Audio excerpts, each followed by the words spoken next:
A la Terra estan passant esdeveniments estranys. La humanitat ha oblidat com volar a la Lluna. La missió Artemis II va portar 4 astronautes al voltant de la Lluna. Què hi ha de nou en aquest vol espacial? Res. Molts de vosaltres encara no havíeu nascut quan els astronautes van volar per primera vegada a la Lluna. El 1968, 3 persones van volar al voltant de la Lluna. El projecte es deia Apollo 8. Després de mig segle, les persones van repetir el que ja s'havia fet. En el passat, la humanitat va estudiar la Lluna amb molta dedicació. Als anys 60, gairebé cada mes es llançava un aparell cap a la Lluna. Hi havia anys amb 10 llançaments. Les estacions automàtiques orbitaven al voltant de la Lluna. Els aparells aterren a la superfície de la Lluna. Els robots van fer nombroses mesures. Més de 100 missions automàtiques ja han estudiat aquest planeta a fons. La humanitat va assaltar la Lluna com si la vida a la Terra en depengués. Fins avui, la Lluna està, literalment, coberta de restes d'aparells i estacions operatives. La Lluna és el cementiri de robots més car. Des de l'inici dels primers vols espacials, la humanitat ha acumulat enormes volums d'informació. La ciència coneix perfectament les condicions que envolten la Lluna, a prop de la Lluna i en el camí cap a la Lluna. Abans, els científics explicaven amb entusiasme sobre les futures bases lunars, sobre quins potents telescopis s'instal·laran a la Lluna, com, en condicions de baixa gravetat lunar, es produiran nous materials, com la Lluna es convertirà en un hub de transport per a l'exploració d'altres planetes. Tot estava preparat: coets, naus espacials, vestits espacials, sistemes de suport vital, comunicació i altres tecnologies. Però després, els vols a la Lluna van acabar de sobte, sense explicacions. Durant dècades es va oblidar la Lluna. Es van deixar d'enviar aparells automàtics a la Lluna, com si la humanitat s'hagués cansat i la Lluna hagués deixat d'interessar. Els projectes lunars es van abandonar com un nen que deixa de jugar amb un joguet avorrit. Avui, l'interès per la Lluna s'ha renovat, però sembla que els científics i enginyers moderns han oblidat de cop tot el que sabien i feien anteriorment. Per què fer un nou coet Space Launch System? Abans hi havia un magnífic coet Saturn V. El coet va transportar amb molt d'èxit persones a la Lluna.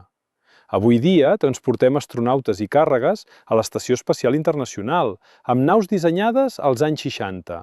Ho fan perfectament. La construcció està perfeccionada fins a un nivell de fiabilitat altíssima. Per què muntar un nou coet a partir de peces de l'Space Shuttle? Wernher von Braun va construir el seu gegantí coet Saturn en 5 anys.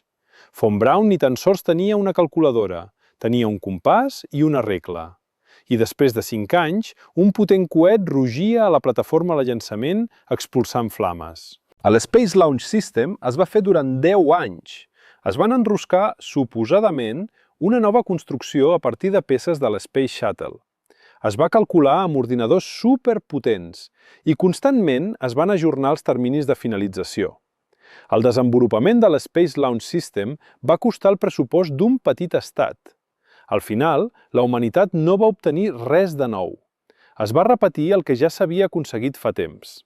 La missió anterior, Artemis I, va ser un pas enrere encara més estrany. Va ser un vol sense pilot. La nau va orbitar la Lluna i va tornar a la Terra. A la nau hi havia maniquins vestits amb armilles de seguretat.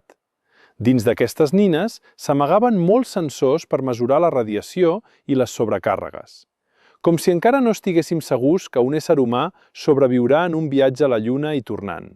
Però l'impacte del vol a la Lluna en el cos humà s'ha estudiat durant molt de temps en moltes persones. Fa mig segle, 24 persones van estar a la Lluna i als seus voltants. Totes van sobreviure després del vol. Ningú va morir per exposició a la radiació. Alguns viuen fins avui. Per exemple, Buzz Aldrin, el segon home a trepitjar la Lluna, un avi molt enèrgic. Per què enviar maniquins amb armilles de seguretat? Tenim por de la radiació que fa molts anys era segura? Als anys 60, el món s'aturava davant de pantalles en blanc i negre. La gent creia que aviat volaríem a la Lluna de vacances. Un viatge turístic a un altre planeta semblava el futur més immediat. Han passat més de 50 anys, però la Lluna, per a nosaltres avui, és tan inassolible com per a les persones de l'edat mitjana. Què està passant? Això no és progrés? És un remake d'una pel·lícula, com a Hollywood. refilmació d'una antiga trama per a joves espectadors. Amb l'addició de nous efectes especials. De fet, la sèrie d'emissions Apollo era una posada en escena teatral. L'aterratge de persones a la Lluna es va gravar en un pavelló. Això es veu clarament a les fotos oficials. Però el més important és que per al vol de persones a la Lluna no es necessita en absolut un coet superpesat. Quina sorpresa! I per què llavors els fan? Amb aquesta pregunta ens hem de posar a treballar.